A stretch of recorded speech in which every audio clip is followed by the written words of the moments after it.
welcome to Rates and Barrels, presented by Topps. Check out Topps Project 70, celebrating 70 years of Topps baseball cards. It is Monday, October 11th. Derek Van Riper, Eno Saris, Britt Giroli here with you on this Monday. Another great 4-playoff game day. We are so lucky to have that. It didn't look like we were going to get that when the weekend kicked off, so I think we're all happy and maybe relieved simultaneously that there's plenty to get to. So we're going to recap everything that happened from the series over the weekend and take a look forward to the Game 3 and Game 4 matchups.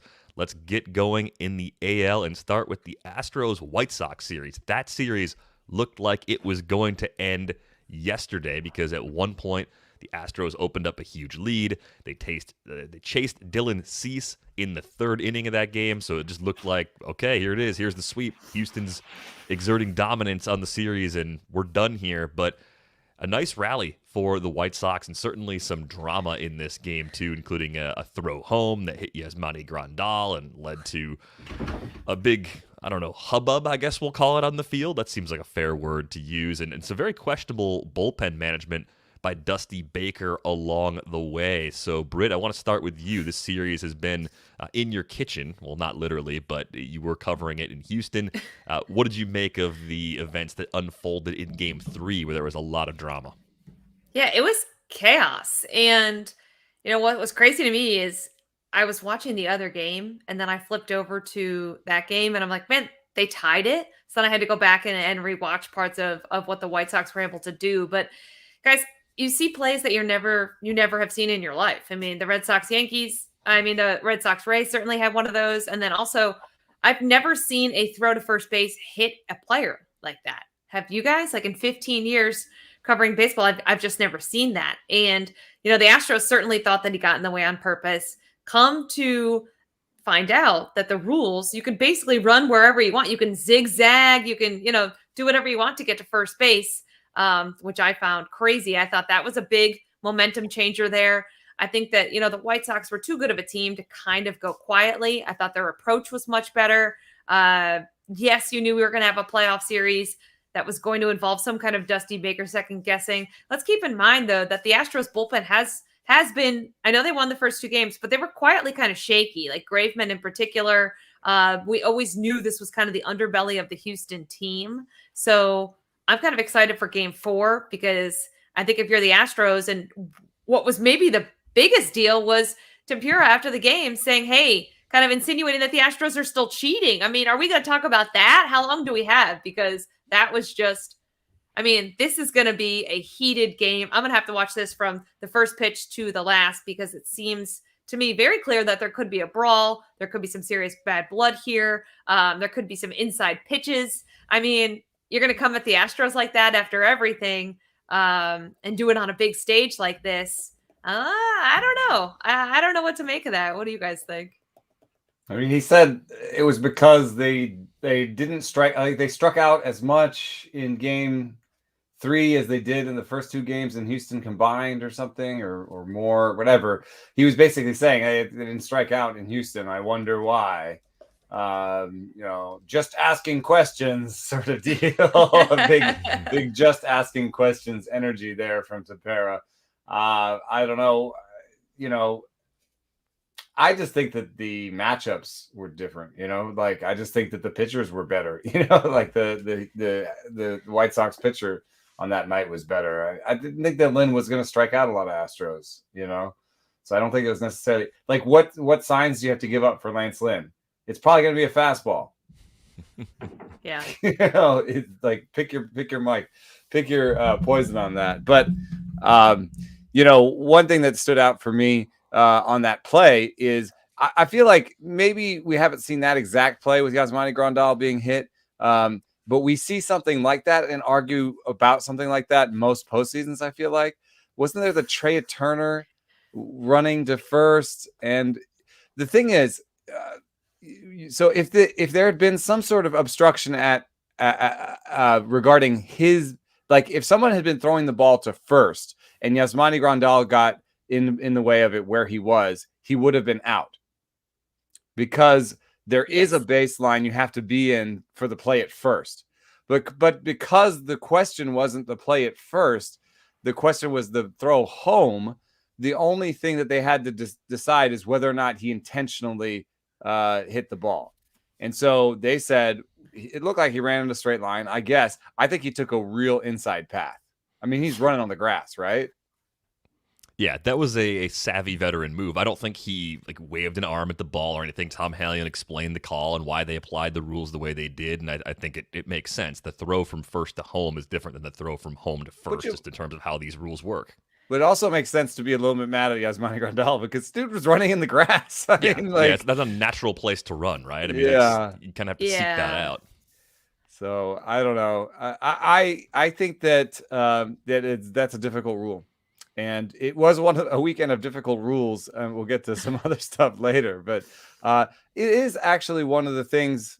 I guess it's not unique to baseball, but it's not my favorite thing when we start railing about the rules. Like, first of all, the rule book is some dry ass reading.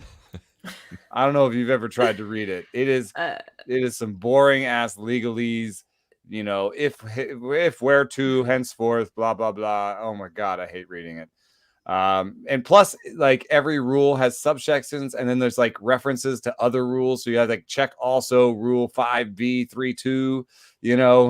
So like you kind of have to check like 5 different places to figure out one rule.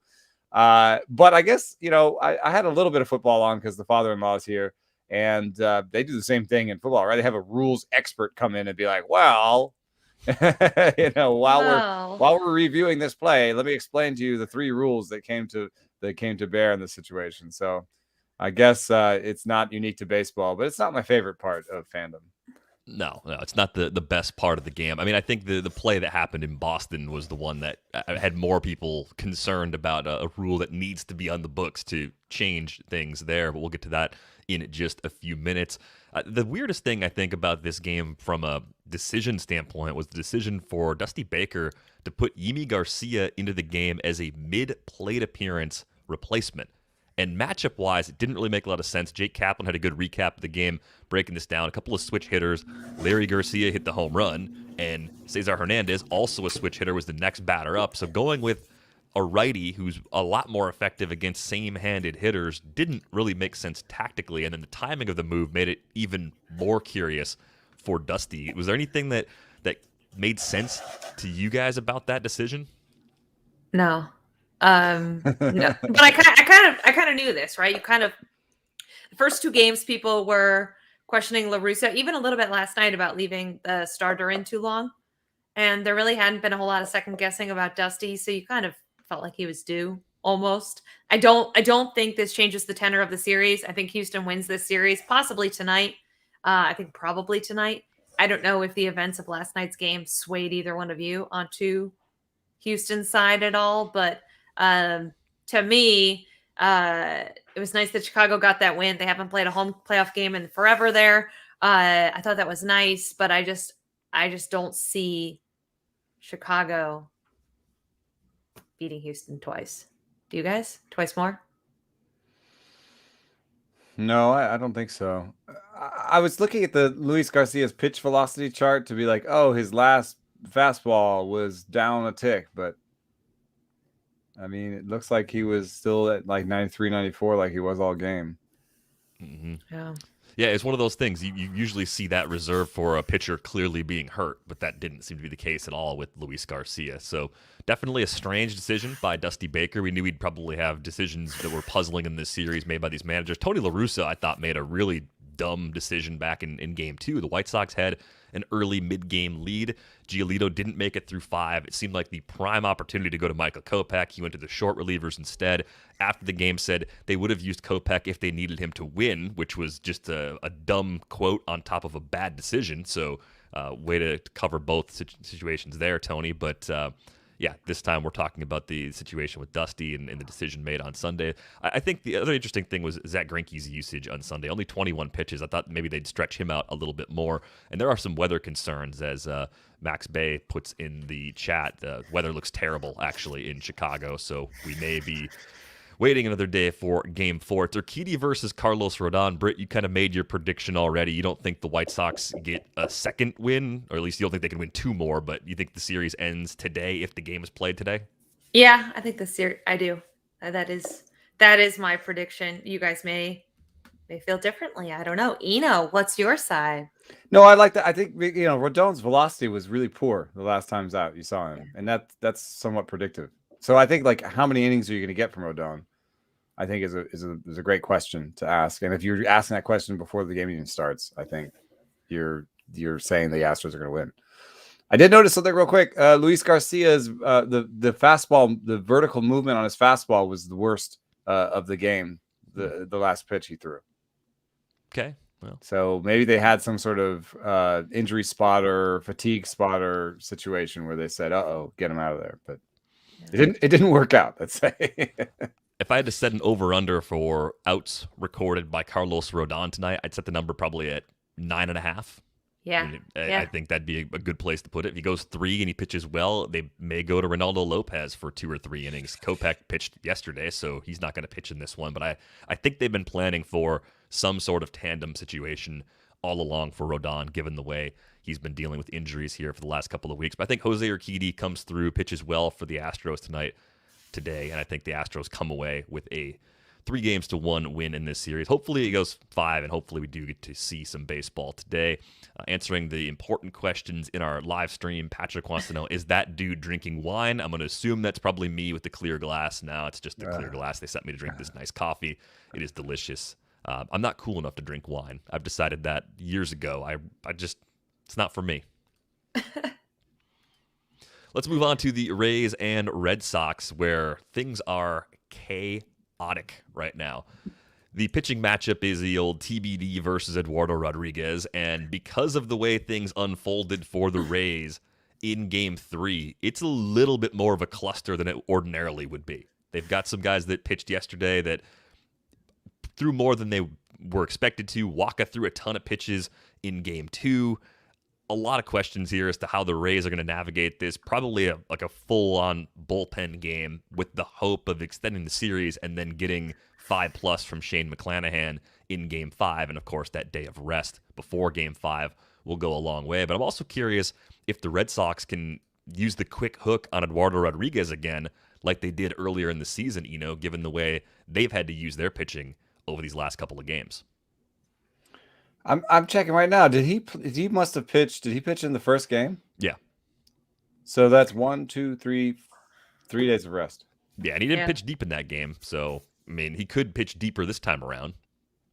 He could. I mean, the main issue, I mean, they're both depleted at this point in time, right? Yeah. Like both teams are going with plan B or C, I guess, depending on how you view it, because Pivetta was the reason, I know the rule's going to take a lot of the highlight away, but Pivetta is the reason the Red Sox won that game. Yeah. He really is. So what he was able to do, the innings he was able to eat up, especially because they had used so many relievers. I think with Tampa Bay, they're going to have McHugh start today, right? And then kind of piece it together from there. The issue there is that they wanted to stay away from like Luis Patino, and they used him yesterday. I'm sure there were a lot of guys that they would have preferred to not pitch in that 13-inning game. Can they use anybody they used yesterday again? I mean, I think so. They have to. I mean, anybody like that they like. I'm talking about like Drew Rasmussen or Luis Patino. Like, do they have anybody that can give them innings? Well, yeah. Here's what's going to happen, right? The guys are all going to come in, and most of these guys are going to tell Kevin Cash they're good to go because their season's on the line. So it doesn't matter if they're available, not available. Doesn't matter if they've never gone this deep, whatever. Like, it's the old baseball adage of you baby pitchers in September to abuse them in October, right? Like, none of these rules apply anymore. If you're Kevin Cash, you got to go out by out. Not even inning by inning, out by out. I know it's a different manager, and I agree with you, but I did ask Gabe Kapler about this a little bit. I said, like, is there any sort of go time? Like, do you spent all season, like, load management and like, let's try to make sure everyone's healthy, and like, does all that go out the window in October? And he had an interesting answer. He said that, we don't only baby them to keep them from being hurt. Like, we don't do all that only to keep them from being hurt. We also do that because there's optimal performance, so there is that, okay, we could pitch between Patino and Rasmussen today, and maybe they wouldn't get injured, and maybe it'd be fine. but will we get optimal performance from Drew Rasmussen or at least Patino today? Well, you have to ask yourself, are they better options than your Yeah. other guys? So Yeah. like you can't even look at it like that. Like nobody is 100% right now. Right. Anyway, everyone you're running out there, whether they're fresh or not fresh, isn't fresh. They're not 100%. Right. So, I mean, I agree with that. I think if you're Kevin Cash, you're like, is a 80% Patino better than an 80% Dave Robertson, right? Like you have to kind of look at it like that and weigh it. We're going to see guys stretch to the limit. Otherwise, they go home. They have the entire offseason to rest their arms. My guess is Patino is back out there and that they just using Patino again. I kind of think not Rasmussen. I don't know. Rasmussen was in longer, threw more pitches. Right. So Rasmussen threw 33 pitches. David Robertson threw 40. I don't think those guys are pitching today. Fleming only threw 12, so they can get bulk from him. Kittredge will be out there. He only threw 16. Fairbanks threw 19. Fireeisen threw 11. Whistler threw 7 pitches to get 4 outs. So a lot of those guys actually are options. Again, Chargois maybe a little more borderline. Just wondering who gets 2, or maybe nobody gets 2. Nobody. I think you go. Does. Yeah, you go out by out. Some guys might not even do a full. Some guy might say, I'm ready for 2 outs, right? And you use them for 2 outs. That's what we're going to see here. This is essentially super compelling to watch. I have to admit. It's not going to be. I mean, it's going to be like that on Boston's side a little bit too. I mean, Pivetta did eat up a lot of innings, but Eduardo Rodriguez was not very good. Chris Sale, they clearly don't have a whole lot of faith in Chris Sale right now, and rightfully so. I think the first sign of trouble they pull Eduardo. Just to answer the question you started with, DVR. First sign of trouble. But there's one thing that's a little bit different about today that was different than yesterday. If you win Game 3, like if it's tied and you win Game 3 to go up 2-1, that win puts you in a situation where you win the series 70% of the time. No, so it was 54% of the time. They kept saying on the broadcast. I was going off of Sarah Lang's tweet. They said multiple times on Fox. It's actually not that big of an indicator. It's only 54% of the time the Game 3 winner wins in a tied series in a best of 5. Wow. I wonder where Sarah Lang's. Anyway, it seemed like they were playing that way. I mean, they both used their Game 4 starters, and like it was a very tense game that seemed like might change the series in a big way. And I do actually, after that game, before that game, I thought I think the Rays still have this in hand, and then after that game, I'm kind of like, are the Rays not going to win this one? There we go. So since 2013. So I think you have to go with the recency bias just because pitching and pitchers are used a little differently. Well, also, right? We didn't have that many 5-game series, so it's not like there's a large history that we're missing if we just do 2013. I don't know. Yeah, I don't know where she got that stat. But yeah, it was weird because I thought it was going to be more too, but it's really not. Because to be honest, it's different than a Game 7, right? When you go down 3-0 and you have to win 4 games. You only have to win back-to-back games. We sit here and we're like, oh, what an insurmountable lead. They only have to win back-to-back games. Right. It's not. But it just seems. I mean, yeah, that there's the numbers and the fact of it, but also I'm a human being and I have an emotional reaction to this too, which is like, Jesus, that Red Sox offense. It's loaded. I mean, it was dangerous all along because they don't strike out as much as a team like the Yankees. They can put runs on the board, and it was a secondary contributor that played the hero on Sunday with Christian Vasquez hitting the walk-off. But the weird play, of course, we referenced this in passing earlier, was the ball that Kevin Kiermaier hit the base of the wall or bounced off the base of the wall, then hit Hunter Renfroe and went out of play over the outfield wall. By rule, it was determined to be a ground rule double, which meant Yandy Diaz didn't get to score from first, which he would have easily if the ball hadn't gone on play.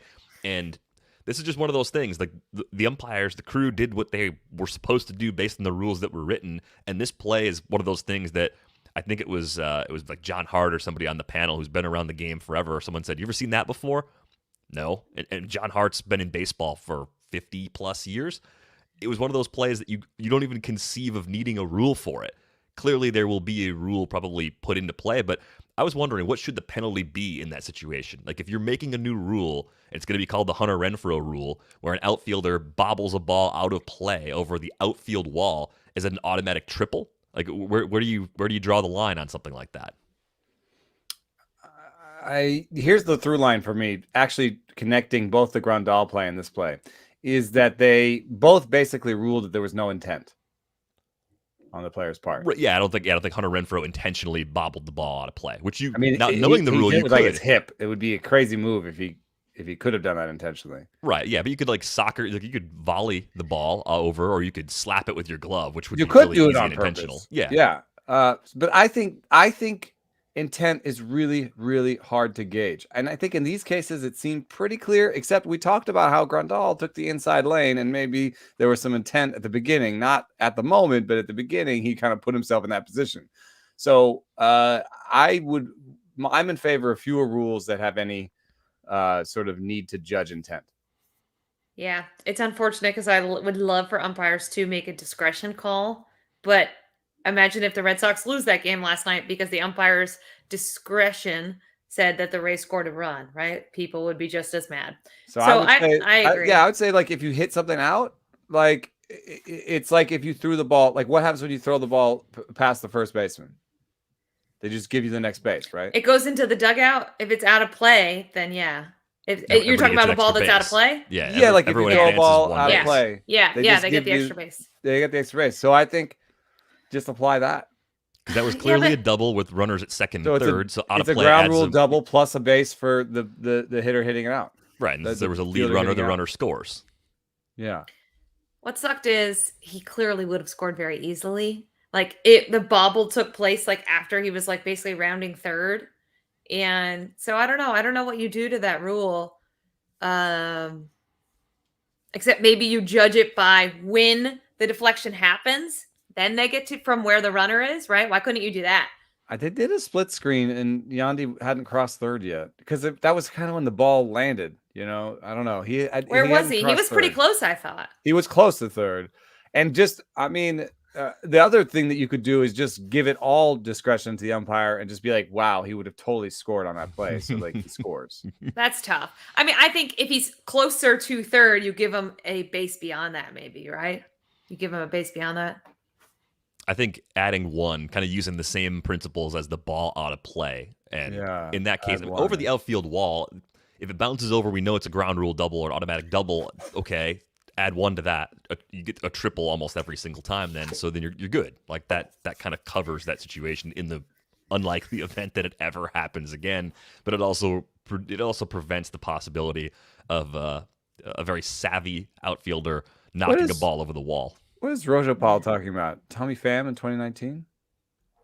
I don't know. Was there another issue? Here's the thing: that series has already had, and Adam B asking, is there any other diamond you could think of to have that ground rule double happen? No, because it's only 5 feet there in Fenway Park. So there's not too many other stadiums where that's even a chance that happens. But this series has been marred by weird plays because it's interesting when it happens at Fenway Park, it's quirky. When it happens at Tropicana Field, it's like, oh, they need to blow up Tropicana Field. It's a monstrosity. You either like quirky fields or you don't like quirky fields, and you don't get to pick and choose, guys. You don't get to be Eno. You got to pick a side. Apparently, this has happened multiple times in the last 10 years. So according to the Real Cobus, Ben Revere, Tommy Pham, Yasiel Puig. So our memories must be totally shot. It could happen at Dodger Stadium. It could. Yep, could lower happen, wall down there. Yep, yeah. That's a good call. Yeah. So there's a few random places where it could happen, but today's game is going to be just a disaster from a pitching standpoint. It's going to be back and forth pitching changes. It's going to be probably 6-5, a higher scoring game, I would think, given the strength of these offenses and given the state of both pitching staffs and part of how we got here too. Chris Sale got through 1 inning, gave up 5 runs in game 2. I mean, the Red Sox came back and won that game. Shane Baz didn't make it out of the third. That game was 8-5 after 5 innings for the Red Sox after they were down 5-0 in the first. I picked that game for the Red Sox because Chris Sale was starting it. Then I was like, good, doesn't it? Well, there goes that pick. Yeah. And at the end, I was like, okay. Not how I drew it up in my head, but... Well, I mean, the two key pitchers, though, for the Red Sox in the series, of course, Tanner Houck was fantastic in that game. Nick Pivetta was fantastic in the Game 3 victory. Houck went 5 in his game. Houck went 4, or Pivetta went 4. The quality of those guys in that duration is kind of optimal, right? They're not necessarily guys that go 6+, but at 4 or 5 innings, they can be really effective.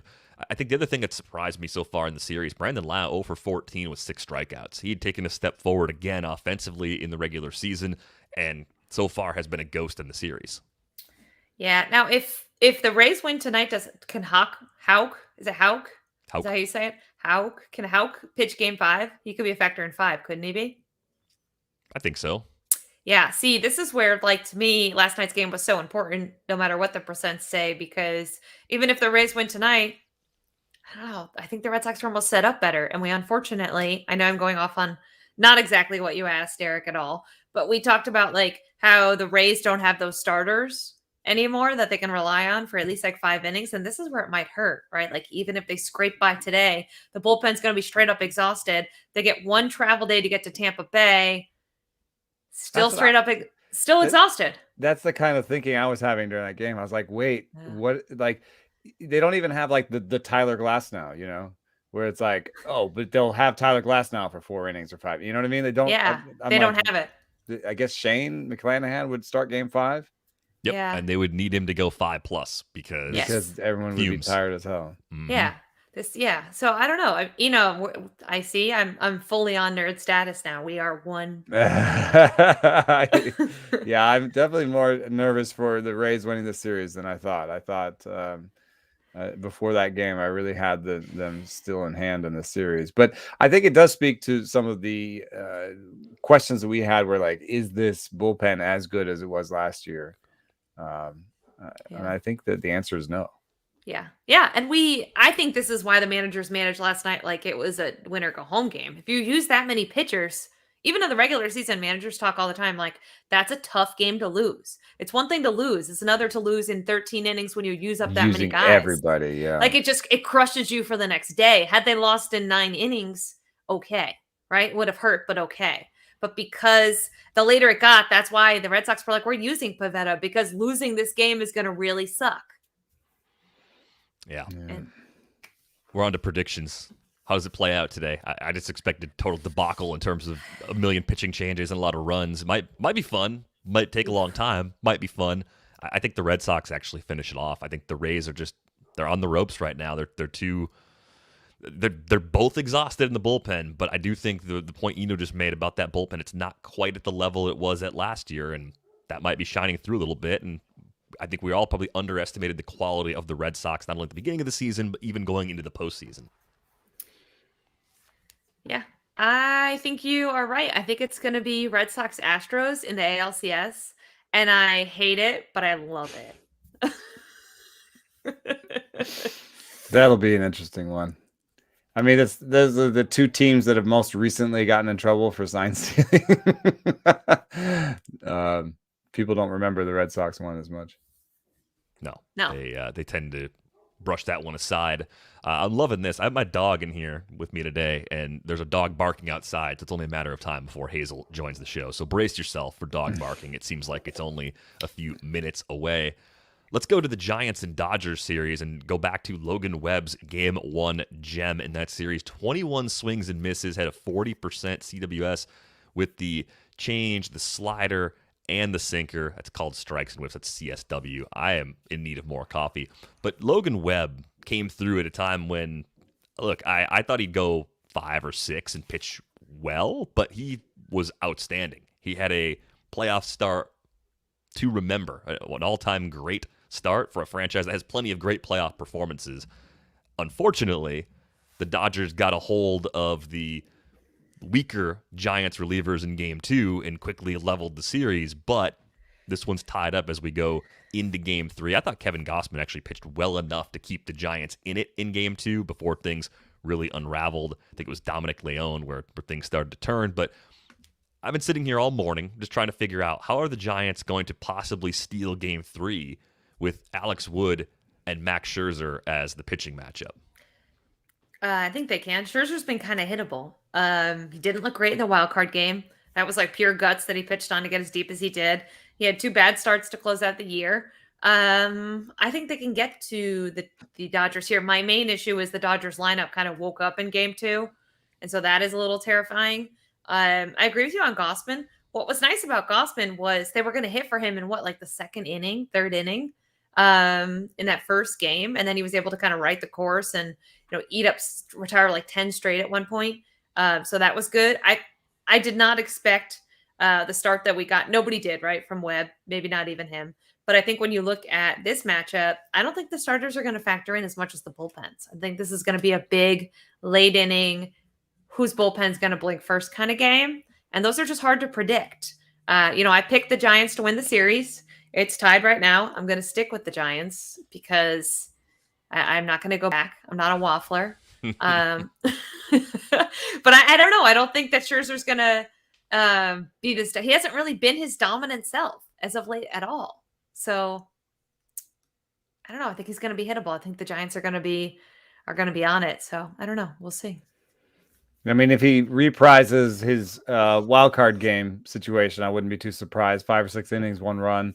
I mean, that's really good work, but I don't think it'll be like 8 innings, no runs, 12 strikeouts kind of deal. So, if he does that, then it will be, I think then Britt will be right. It'll be up on the bullpens because I think Wood can pitch, to like, 2 or 3 runs in 4 or 5 innings. Right. So if we're talking as 3-1 Dodgers in the 5th and the starting pitchers are out, it's gettable for the Giants. They have to do something before they get to Trinan and Jansen. Yeah. So they'll have to do it'll be all about the 6th inning, 6th and 7th inning. The Giants can score in the 6th and 7th inning, then they can push this game. Otherwise, they'll lose for sure. I would pick the Dodgers in this game for sure. I feel like I just reflexively pick the Dodgers against everybody because they're favored all the time. But Scherzer's last 3 postseason starts, including this year's wild card game, he's allowed a total of 5 earned runs over 14 1/3 innings. I think that's the number that surprises me the most. It's only been 14 1/3 innings over those starts. Hasn't gone deeper than 5 in any of those outings. So if the Giants can at least get him out around the end of the 5th inning, get a shot at maybe one of the weaker Dodgers relievers, that would be a big key, I think, to them possibly stealing this game. But I just try to imagine Alex Wood keeping the Dodgers offense quiet and having a hard time doing it. Well, there's a big caveat on Scherzer's last couple starts because he couldn't move his neck in the one before the wild card game, which was the 2019 Game 7 World Series. So it is a little bit of an anomaly. I don't know. Here's why I think it could happen, because it's the playoffs and there's literally no predicting. There's just no predicting. We see crazy stuff happen all the time. Like Randy Arozarena is the best player on earth in October. So I don't know. I could see it happening. You have to have a game plan and you have to execute. And I don't know. I feel like Wood as a lefty could find a way to keep the Dodgers bats quiet. I mean, I don't know. As someone pointed out, the lefties for the Dodgers, though, that he would be quieting or whatever, it's just Corey Seager. Right. Yeah, the impact of quieting Bellinger is not what it would have been in the past, right? So that changes things a bit. Yeah, it's really strange. I'm expecting the Dodgers to win this game. I don't think the Giants are buried. Obviously, 2-1 wouldn't be the end of it anyway. And we've got a couple suggestions here for Logan Webb fans. Webheads from Matt. That's a good one, by the way. We got Webb's Weeples. That's from McCabe. Or Webb's Swarm. Do you guys have a favorite out of those 3? Ooh. I don't know what a weeple is. It's people, but with a W. I like webheads. Webheads seems pretty good. Webheads. Are we 3 for 3 on the Dodgers in this particular matchup then? Yeah, I think so. Well, let's hope the Giants can find a way to make it go 5 and win Game 4, but something for tomorrow's show to dig into. I've been holding back. I put them at the bottom of the rundown for my own sanity, but a good question here from Steven in the live stream. Is this Freddie Peralta start the biggest of DVR's career? Yeah. I would say it probably is. My entire reputation hinges on how Freddie Peralta pitches in Game 3 of the NLDS. You know what is unfortunate? I feel like no one's talking about this series that much, and it's been such a good series. It's been really good starting pitching on both sides. It's been kind of baseball at its finest. We haven't had to talk about balls deflecting or guys hitting somebody running into the base paths. It's been good, old-fashioned, really good pitching. And starting pitching, they've gone pitching. deeper, right? It's not the whole parade of relievers thing. Yeah, it's been really good. Honestly, it's the game I'm looking forward to the most because I feel like, Derek put it last on the rundown, not because he doesn't give it love, but because he's kind of very, very worried about what may happen if Milwaukee goes down in this series. But I think it's going to be a really good game. I hope it's a good game because I feel like these two teams have really kind of been like old school baseball-y in a sense. As you said, there's been really deep starting pitching. And now we're going to get a little bit further into those rotations. Right now, we talked about Morton and Fried for the Braves, but okay, they already went, right? Like, so, we talked about Burns and Woodruff, they're done too. So this to me is kind of a big game from that aspect because I can make a case for either team winning this game. And it may not be quite as low scoring. It may kind of deviate from what we saw in those first two games. I think somewhat, but I don't know. Is that the 1:00 game? Is that the game that's like literally an hour after we get off air? Yeah.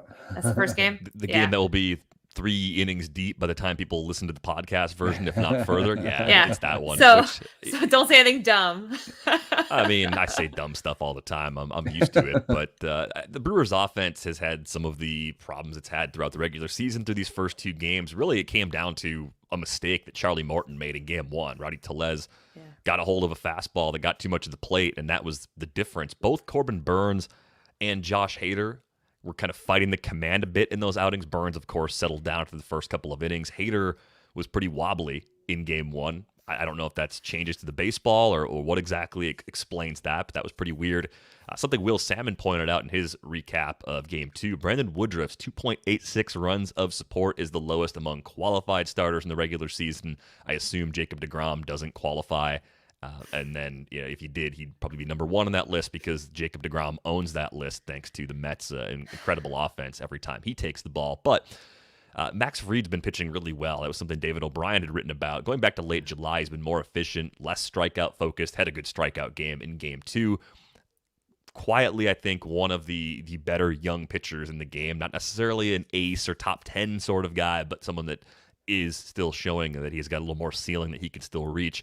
So much of this matchup for me with Freddie Peralta comes back to the depth in his arsenal and just how different he is now than when he debuted. The pitch breakdown, if you haven't noticed it this year, the four-seamer just over half the time, a slider 26.4% of the time, curveballs just under 11% of the time, and even a changeup for lefties right around 10% of the time as well. He's not fastball Freddie anymore. I think the biggest thing I'm worried about is command, early command, because at times if he doesn't have his command, the pitch count gets high, and then you do have to turn it over to that bullpen earlier than you want to. Otherwise, I think Peralta is better suited for this opportunity now than he was at any other point in his career.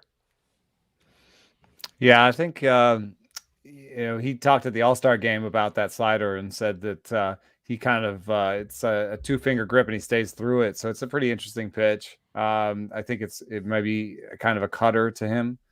But that's what he figured out that made him take that leap this year. One thing that I didn't realize because I didn't have that many shares in fantasy is he kind of struggled down the stretch, huh? Yeah, ever since he had that little shoulder injury. Yeah, and there's been a little bit of a drop in his fastball velocity. I mean, what is this? 3 straight starts, he didn't get out of the 4th inning in early September, in late August. The good news is the velo came back for his last start to some extent. But actually, no, it didn't. 92.3 and 92.9. Those are concerning numbers for me. Yeah, well, it's going to force him probably to go to those secondaries a little bit more often. A big part of what makes Freddie Peralta's fastball so good is hitters just don't see it particularly well, especially righties, because it kind of hides the ball behind his head, gets a lot of extension, but that missing velo definitely a concern. Sam in the chat, yeah, I miss Victor Robles being brought up each podcast, as Steven said. All that's missing from this series for DVR is Victor Robles. Yeah, we all want more Victor Robles in our lives. I mean, except Britt, she's covered him, so she's seen more Victor Robles than most people need to see in a lifetime, having covered the Nats. But yes, I'm here for more Victor Robles.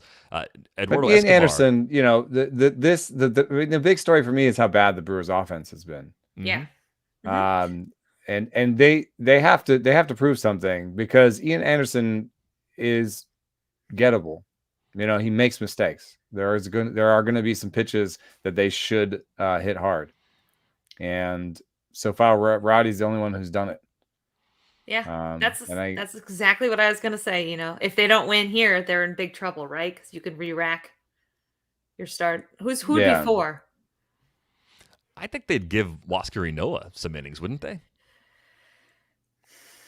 No, in the next start, no. In they game come 4. back with they just come back with Fried. Morton. Morton. You can go Morton. Would it be on short rest? Because you get only one off day. Maybe. Yeah, it might be on short rest. It'd be on short rest. So you could do Morton for 4 and then Ynoa for 2. Yeah. Do something like that, or even more for Ynoa, since he could be fully rested. I think there's a couple other interesting things here in the comments that are worth pointing out. Steven pointing out the Braves have been punished for playing this outfield, which defensively is a bad outfield. You don't put balls in play, though. It doesn't test it. I've been kind of impressed by Jorge Soler, though, just in terms of the quality of his plate appearances. I think he looks like he's faster than his sprint speed numbers. Obviously gets on base, been leading off in the series. Just one of those guys that could end up being a pretty interesting value in free agency during the offseason. And then there's a lineup decision in here. Eduardo Escobar on the bench, Luis Urias in at third base today. So it gives them one guy that can come off the bench whenever they need someone who will stay in the game and probably, move some guys around defensively. But a little surprising that Eduardo Escobar not in there against Ian Anderson today. I mean, that's like searching around, searching for the right tool in the toolbox while you're looking the other way. You know what I mean? Like, get the hand behind you, and you're like, "Where is that?" I mean, the big answer is Christian Yelich. Like, yeah. I mean, any day now, it'd be great to get Yelich back to something close to the 2018 and 2019 form, but. I don't know. I don't know if he's walking through that door. The hype video I thought was maybe the beginning of the turnaround, and hasn't happened to the first 2 games of the series. So let's get to your predictions. I know, Britt, you originally had Atlanta in 5. I'm assuming as a split 1-1 in Milwaukee went, you're probably not changing your tune on that. Right. Yeah. This is a coin flip of a game to me. Like, I wouldn't be surprised if Milwaukee wins this game. But like Eno said, I think until I can be convinced that the Brewers' offense is for real, that they're back, that there's some signs of life somewhere. It doesn't have to be Yelich. It could be some random, it could be Colton Wong. It could be like some random guy, right? This is the playoffs. Anything can happen, but I think it's going to be Atlanta. The series is now in Atlanta, right? That's a tough place. The people are going to be very excited. I got to stick to the Braves. I can't change now. I haven't seen enough from Milwaukee to make me flip. I had the Brewers in 3. Whoa. Because you guys you're killing me on the waffling thing. So it's our fault, DVR. Yeah, yes, it's your fault. I'm searching the leaderboard here for some stats to help me feel good, but this makes me feel worse.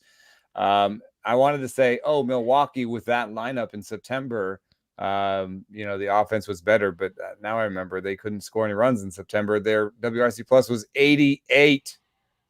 Yeah, for the entire second half, they were resting and they were banged up a little bit in September, and they were facing the Cardinals every other day. It seemed like I think were just a shade below league average, but still not a playoff caliber offense during that entire second half. So this is the problem for them. I think when they get runners on base, which they did in game 2, they have to cash them in. They don't have the luxury of stranding a lot of runners because they don't get enough guys on base in the first place. So it's going to be all about timely hitting, clutch hitting, everyone's favorite word this time of year. I'm going to stay with my guys. I'm going to say the Brewers get the win here in game 3. Do I feel good about it? No, of course not. Am I going to be sweating bullets the entire game? Yeah.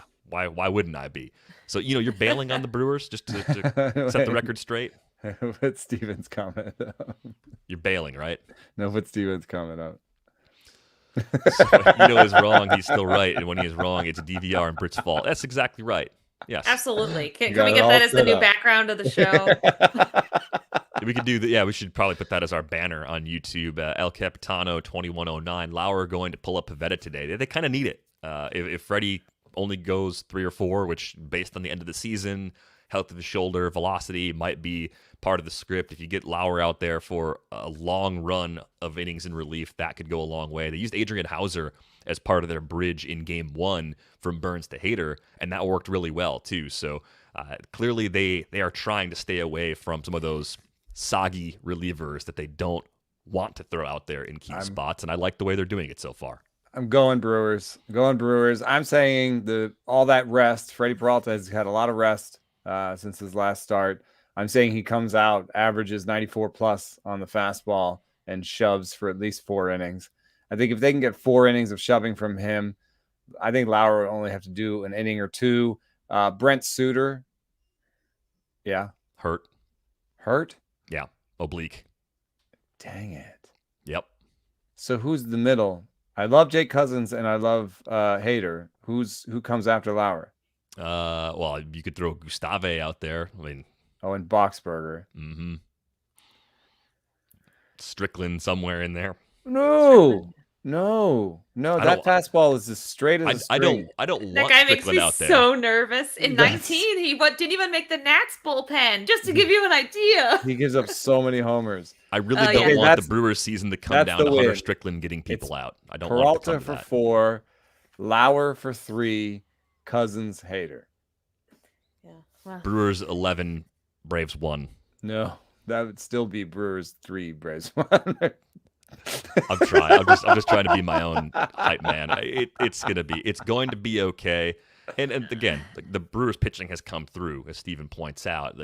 Atlanta isn't piling up hits and doing a bunch of damage so far either. So it's going to be, I think, a very stressful postseason so long as the Brewers are in it for Brewers fans, because they're just not built to pile up runs. You play a lot of good close games. You play good defense. Your pitching comes through.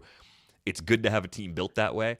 It is it's not relaxing to have a team that is built that way. But we need to go. Hopefully a lot of you out there got to take the day off and enjoy this, because the 4 playoff game days are pretty rare. Or you're still working from home and can have the quad box up in the background. Yeah, get those games all lined up however you like them. 50% off a subscription to The Athletic, by the way, at theathletic.com/ratesandbarrels. So all the great playoff coverage that we have on the site, everything we do, all available there. If you're watching us on YouTube, take a moment to barrel up on that like button. Be sure to subscribe to the channel to be notified every time we go live. 11:30 a.m. Eastern, 8:30 a.m. Pacific, every weekday throughout the postseason. Maybe a couple exceptions if travel causes us to skip a day, but there's also a possibility of random weekend shows and possibly, post-game beverages. Maybe there will be a time where I celebrate and drink a glass of wine. I don't know. I still don't think I'll become cool enough to do that. But that is going to wrap things up for this episode of Rates and Barrels. We are back with you on Tuesday. Thanks for listening.